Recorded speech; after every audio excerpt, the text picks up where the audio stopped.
گیلس، جی علی جناب. اسی وقت ایڈونیا کے پاس جاؤ اور ان سے کہو کہ فوراً اپنا ٹھکانہ بدل دیں. ممکن ہے شکنجوں کے زیر اثر پلوٹن نے جگہ بتا دی. یعنی پلوٹن؟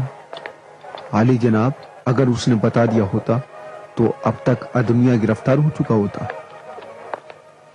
ہو سکتا ہے اسے عمدن چھوڑ رکھا ہو تاکہ دوسروں کا پتہ لگا سکیں اور سارے موحدوں کو ایک ساتھ گرفتار کریں. تو کیا یہ احتیاط ضروری ہے علی جناب؟ دیکھو گیلس، اگر تم شیر کے ساتھ ایک پنجرے میں زندگی گزار رہے ہو تو جتنا عقل کہتی ہے اس سے زیادہ احتیاط ضروری ہے کہ نہیں؟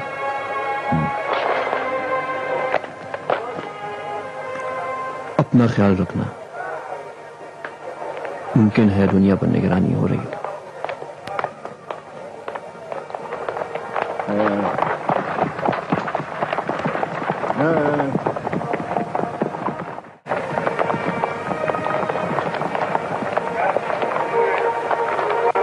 شمول ادھر میرے اس گھوڑے کا خیال رکھنا. جی حضور. جی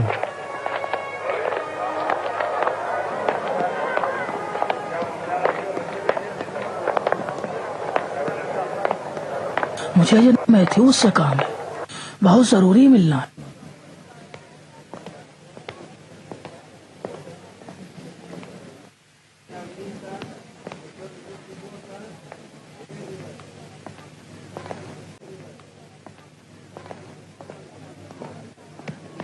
سلام عرض ہے جناب.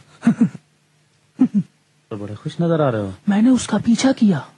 پہلے اس نے عیسائی کے جلنے کی رسم میں شرکت کی. بہت اچھا. پھر اس جوان عیسائی کے باپ کے گھر گیا. تم ذہن میں میرا دست بوس ہوں علی جناب، یقیناً علی جناب. روم، ایتھنز، انطاکیہ، کرسپ، قبرص، فلسطین، شام اور یہاں تک کہ فیلاڈلفیا میں بھی خدا پرستوں کی تعداد بڑھتی جا رہی. ان کو ہلاک کیا جاتا ہے، سزائیں دی جاتی ہیں. ہم ان کو سمندروں میں اور وحشی درندوں کے سامنے ڈالتے ہیں، لیکن پھر بھی ان کی تعداد کم نہیں ہوتی. یہاں تک کہ ان کا نفوذ اب ہمارے محلوں میں بھی ہو گیا ہے. نہیں معلوم کہ یہ دھوبی کہاں سے محلوں میں گھس بیٹھے. جناب جولیس، یا تو تم سمجھتے نہیں یا ناسمجھی کا دکھاوا کرتے ہو. کیا شہنشاہ ڈیمیسین نے اپنے چچا زاد بھائی فلابس فلمناس اور اس کی بیوی کی عیسائی ہونے کے جرم میں گردن نہیں اڑائی؟ تو کیا وہ بھی دھوبی تھے؟ کیا اسی صورت میں بہتر نہیں کہ ہم بھی اپنے دربار کے سلسلے میں ہوشیار رہیں؟ تم کیا کہنا چاہتے ہو؟ میں کوئی خاص مقصد نہیں، فقط احتیاط کے طور پر. لیکن مجھے اپنے درباریوں پر پورا اعتماد ہے. پھر بھی تم سے متفق ہوں، ہمیں ہوشیار رہنا چاہیے. پوچھ. عالی جناب میکسیملین.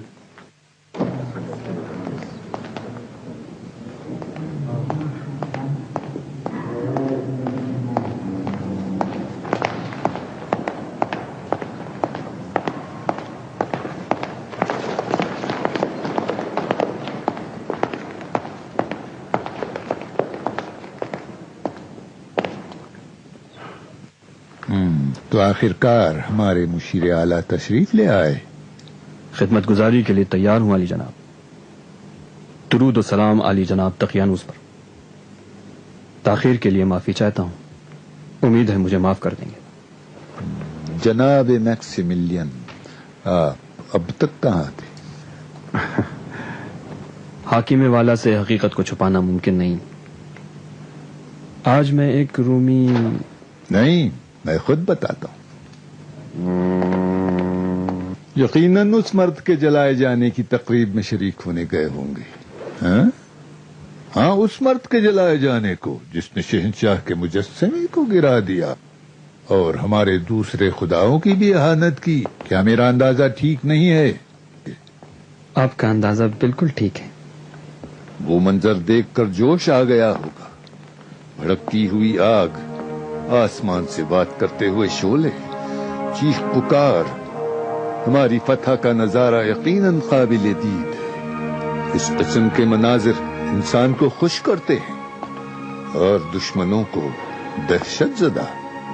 لیکن جناب میکسیمیلین، ایسے مناظر تو اس شہر میں ہر روز دیکھے جاتے ہیں. مجھے تعجب ہے کہ اس رسم کی خاطر آپ اس اہم جلسے میں شریک نہ ہو. علی جناب، صرف رسم کا مشاہدہ کرنے نہیں، میں ایک رومی خاندان سے ملنے بھی گیا تھا. تو کیا وہ بیمار تھے؟ جی نہیں، ضرورت مند تھے. انہیں دلاسا دیا اور ان کی ضرورت بھی پوری کی.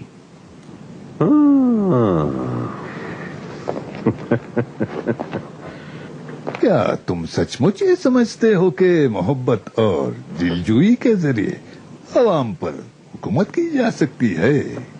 میں علی جناب دقیانوس کے مقصد کو سمجھتا ہوں، حکومت تلوار کے زور پر، لیکن میں تلوار کو کافی نہیں سمجھتا. جناب میکسیمیلین، یہاں ہر روز ہم نئے نئے مذہب کے ظہور دیکھتے ہیں. ان مذہبوں کو تلوار کے بغیر ہم کس طرح دبا سکتے ہیں؟ دنیا میں بہت سے مذاہب ظاہر ہوئے اور مختلف حکام نے ان کے ساتھ مختلف سلوک کیے. کبھی سیاستدان سمجھداری کے ساتھ محبت کے ذریعے اپنے مقصد میں کامیاب ہوئے تو کبھی تلوار کے ذریعے. میرا عقیدہ یہ ہے کہ محبت وہ کام کر سکتی ہے جو تلوار نہیں کر سکتی.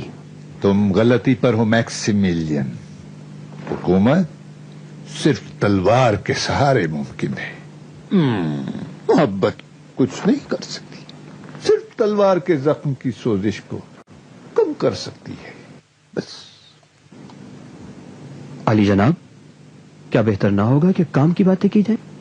معاف کیجیے گا علی جناب، کیا میں جناب میکسیمیلین سے ایک سوال پوچھ سکتا ہوں؟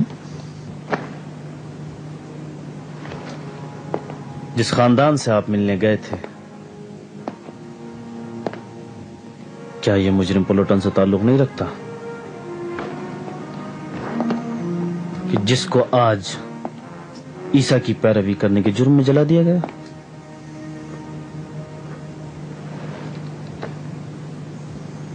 ایک مجرم رومی کو سزا دینا ضروری ہے تو ایک حاجت مند رومی کی مدد بھی. تعجب کی بات ہے، تم مسیحی مجرم کی دلجوئی کے لیے گئے تھے.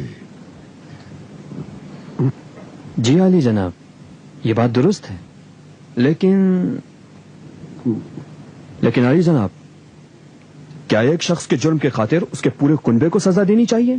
اچھی طرح سمجھ لو میکسیمیلین، تم مجھے اچھی طرح جانتے ہو اور تم کو معلوم ہے کہ میں انسانوں کی جان کو ایک کیڑے کی حد تک بھی اہمیت نہیں دیتا. تم میری بیٹی کے شوہر ہو لیکن میری آنکھوں سے زیادہ عزیز نہیں ہو. اگر نہیں جانتے ہو تو میری بیٹی سے پوچھ لینا کہ میں نے کس طرح اپنے خائن کی آنکھوں کو نکال کر پھینک دیا تھا. اپنے کام سے کام رکھو، ورنہ اگر میں کسی پر شک کر گیا تو غضب ہو جائے گا. بس.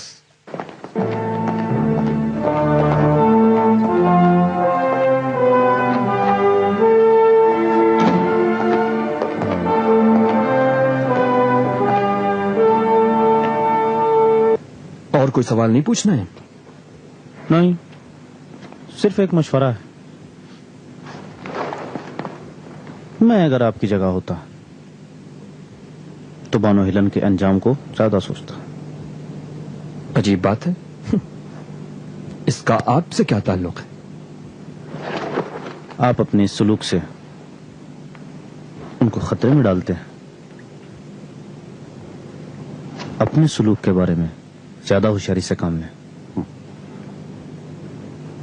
تم بھی اپنے منہ کو سنبھال کے رکھو، کیونکہ چھوٹا منہ بڑی بڑی باتیں کرنے لگا ہے. کہیں ٹوٹ نہ جائے.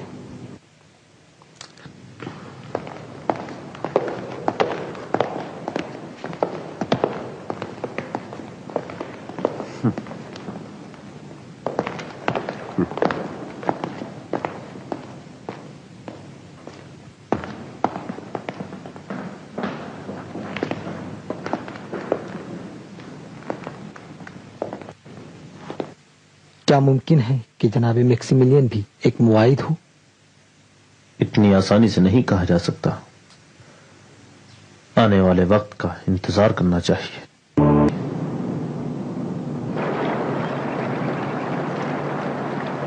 جناب میکسیمیلین. ہاں سنا آپ نے قاضی جولیس سے کہہ رہا تھا کہ ایک شخص نے ایذاؤں کے زیر اثر ادونیا کے چھپنے کی جگہ بتا دی ہے. اندیشہ تو تھا.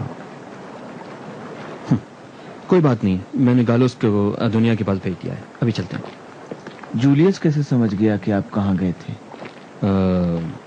یقیناً کسی کو میری جاسوسی پہ لگا رکھا ہے. آپ کے خیال میں وہ کتنا جانتا ہے؟ اتنا تو خیر جانتا ہے کہ میں اور میری بیوی بت نہیں پوجتے, لیکن یہ نہیں معلوم کہ موحدوں کے ساتھ ہمارے روابط کے بارے میں بھی جانتا ہے یا نہیں. اگر آپ پہ شک کرتا ہے تو پھر ہم پہ بھی کرتا ہوگا. نہیں, ایسا نہیں ہے. اس کو جناب میکسیمیلین سے بغض ہے, نہ کہ ہم سے. افسوس کی بات ہے, اس کی نظریں بانو ہیلن پر شروع سے تھی.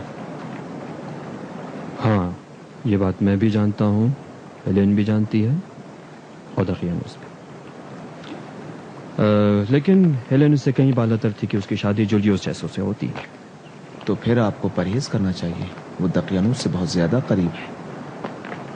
جو بغض وہ آپ سے رکھتا ہے, اگر اس کا بس چلے تو وہ آپ کو ضرور ضرر پہنچائے گا. کوئی بات نہیں. اس کے پاس ہمارے خلاف کوئی ثبوت نہیں ہے, اور خدا نے چاہا تو آئندہ بھی کوئی ثبوت نہیں ہوگا.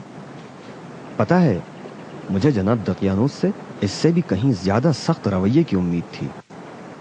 وہ جب تک مجبور نہ ہو ایسا نہیں کرے گا. وہ خوب جانتا ہے کہ فیلاڈیلفیا میں اس کی حکومت اسی وقت تک ہے جب تک ہمارے والدوں کی حمایت حاصل ہے, اور اسی مقصد کے لیے شہنشاہ سے ہم لوگوں کو مشیر کی حیثیت سے مانگ رکھا ہے. جناب فرماندار, اجازت دیجیے. آپ کی حکومت کی بنیادوں کو مناسب یا نامناسب فیصلہ کرنے والے مستحکم یا متزلزل بنا سکتے ہیں. میکسیمیلین آپ کا داماد ہونے کے علاوہ روم کی مجلس اعلیٰ کے نمائندے مارسیلس کا بیٹا بھی ہے. در حقیقت شہنشاہ کے قریب ترین دوستوں میں سے.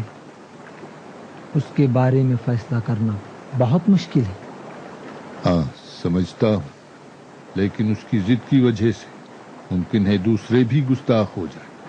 اس کی جانب سے اگر خطرہ محسوس کروں تو اسے ایک لمحے کی بھی فرصت نہ دوں. فی الحال اس کی ضرورت ہے.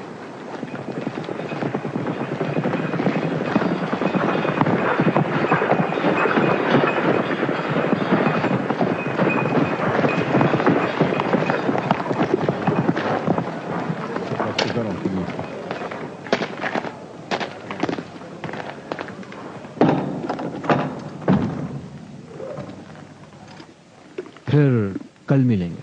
اچھی بات ہے.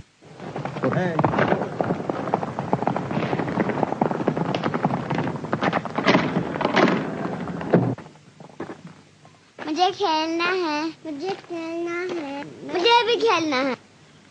آرام سے کھیلو بیٹا. ارکلید, تمہارے بابا آ گئے. سلام بابا.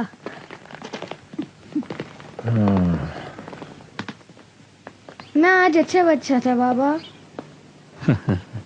ہاں جانتا ہوں میرے بیٹے, تم ہمیشہ اچھے بچے رہے ہو. آؤ ارتمید, میرے پیارے بیٹے, تم وہاں جا کر کھیلو, تم وہاں جا کر کھیلو.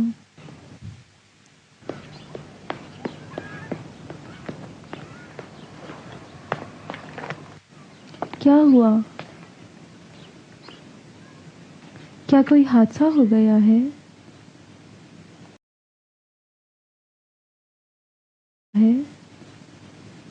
ہاں, پلوٹن.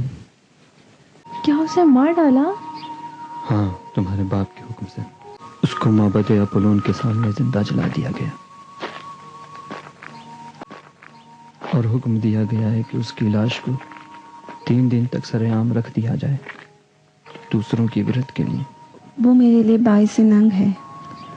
میں نے کہا ہے کہ وہ میرا باپ نہیں ہے. آپ مجھے اس کا تانا نہ دیں. نہیں ہیلن، باپ کی گناہ بچوں کے سر نہیں آتی. یہ آپ خود جانتے ہیں. میں ایسے باپ کی بیٹی ہونے سے خود شرمسار ہوں. میں کبھی کبھی جو اس کے پاس جاتی ہوں یہ آپ کے لیے یا کسی کی نجات کی خاطر، ورنہ میرا اس سے ملنے کو دل نہیں چاہتا. میں نے بھی کبھی اس کے برے اعمال کو تم سے نہیں جوڑا ہیلن. کیا کروں کہ اس کے جرائم اب مجھ سے دیکھے نہیں جاتے ہیں. آپ نے وہ دیکھا ہی کہاں ہے جو میں نے اپنی آنکھوں سے دیکھا ہے. آج تمہارے باپ نے نہیں غلطی ہو گئی. دقیانوس نے مجھے دھمکی دی ہے کہ اگر اس کی آنکھ بھی ہوں تو نکال ڈالے گا. یہ حقیقت ہے. بے شک وہ اپنی دھمکی پر عمل کرے گا.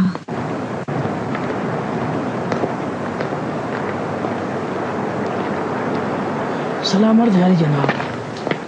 بہت اچھا کام کیا ہے زبیر، بہت خوب، شاباش. تمہیں نئی ماموریت دیتا ہوں. کمہار ایدونیا پر نظر رکھو اور اس سے غافل نہ ہو. جو حکم میرا. لگتا ہے کہ جولیس کا خطرہ بھی میکسیملین کے خطرے سے کم نہیں ہے. میں کیا کہہ سکتا ہوں علی جناب.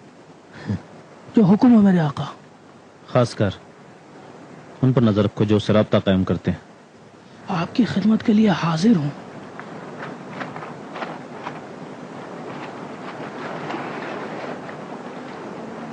یہ لو.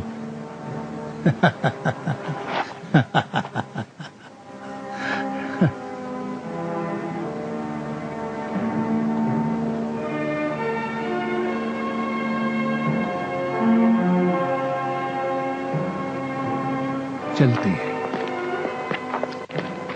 وہ کہہ رہا تھا کہ تم جانتی ہو کہ کس طرح سے اس نے اپنی خائن آنکھ کو نکال ڈالا. میرے خیال سے اس کا اشارہ تمہاری ماں کی طرف تھا. ہاں، اس نے سچ کہا ہے. میں نے خود دیکھا ہے جو نہیں بھول سکتی.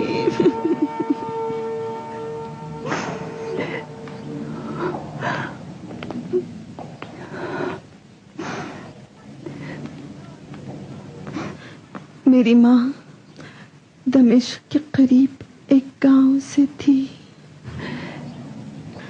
وہاں کے سارے لوگ بارنوا کے ذریعے مسیحی ہو گئے تھے.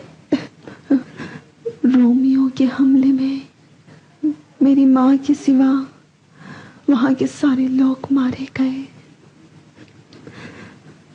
میری ماں نے اپنی آنکھوں سے دیکھا کہ کس طرح دقیانوس کے سپاہیوں نے ان کے گھر والوں کی گردنیں اڑا دی.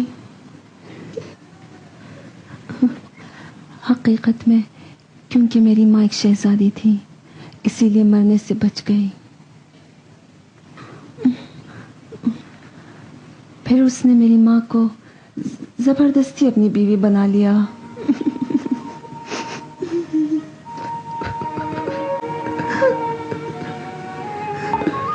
جانتا ہوں ایلن، پہلے بھی ان باتوں کو سن چکا ہوں. آپ نے تو سنا ہے، میں نے اپنی آنکھوں سے دیکھا ہے. اب آپ ہی بتائیے میں کیسے بھول سکتی ہوں.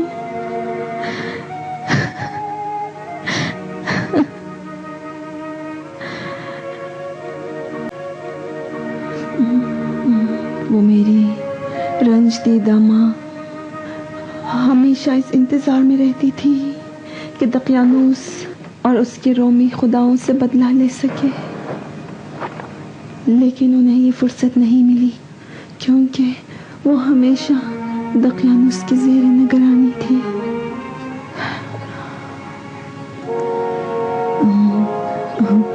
یہاں تک کہ ہمیں معلوم ہوا کہ کئی عبادت گاہوں میں بتوں کو توڑ دیا گیا اور رومی سپاہی بت توڑنے والوں کو گرفتار کرنے لگے.